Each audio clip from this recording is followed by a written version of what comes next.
Nearly 400 kilometers long, it dwarfs any features nearby.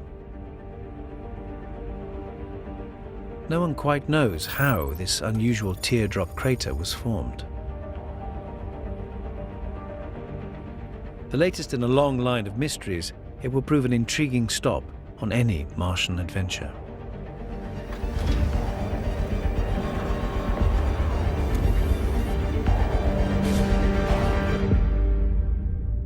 Mars has a lot of craters, yet most of them are circular. You can see these craters 40 or 50 kilometers across. They tend to be circular, but there are some that are not. Now, if I were going to Mars, the one I would like to go to the most is the Whopper. It looks like a whale. In fact, it's called Orcus Patera. Orcus means whale. So there's something odd. Look at all the other craters. They're round. What formed this? And we have a projectile that will be launched to go through this hole, this launch tube, and it's going to hit right here where this laser is hitting. Maybe about 8 times the velocity of a speeding bullet. So now all we have to do is really lock and load. Professor Schultz has rigged the gun so that it fires at just 15 degrees from the horizontal, simulating an oblique meteor strike. With everything in place, all it takes now is to fire the projectile. JP, are you ready? We're good. Ready. Yep, ready to go. Mousetrap is charged. Ready lights are green. Battle's in. Here we go. Rolling.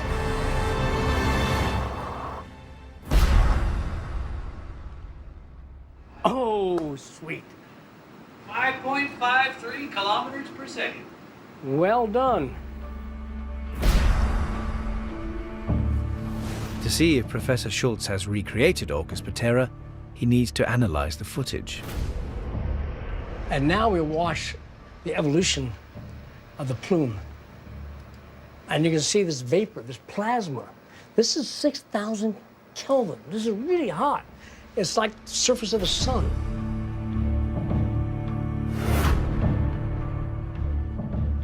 In this perspective, all this brightness here is because of the projectile that is sheared off at the moment of impact and is impacting this aluminum plate that's lying down on the surface.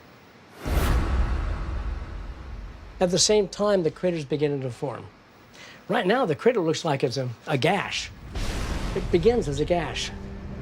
But as it progresses, it begins to be circular. The sand shows how an oblique meteor strike throws material downstream of the impact, just like in Orcus Patera. But it's not the perfect Mars analog. The fluid, loose nature of sand means the original impact crater shape is not preserved. Professor Schultz must repeat the experiment with a tougher target, an aluminium block. JP, you ready? Ready. Get it reset. Mousetrap is reset. Rolling.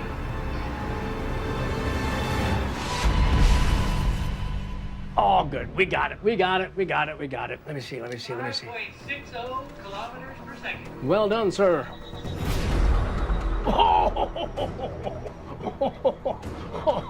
Whoa! It looks like it worked. So instead of getting a round crater, we have an oblong crater, and we have an oblong crater that has multiple impacts downrange. There's a really low rim here, high rim there, and a shelf. And it requires a very low angle impact. And I think that's what's happened on Mars. The crater is almost a mirror image of Orcus Patera, scoured lengthways across the landscape. And Professor Schultz has a theory for how it was formed. The moon going around Mars is in an orbit, and eventually that orbit decays, gets closer and closer to Mars. In fact, the moon Phobos going around Mars right now will collide with Mars in something like 28, maybe 30 million years. So when that happens, it'll come in at an extremely low angle, grazing, just like a spacecraft trying to come in for landing, except it's not going to land so well, it's going to collide and form a crater. Very similar to Orcus Patera. Mars has two small potato-shaped moons, Phobos and Deimos.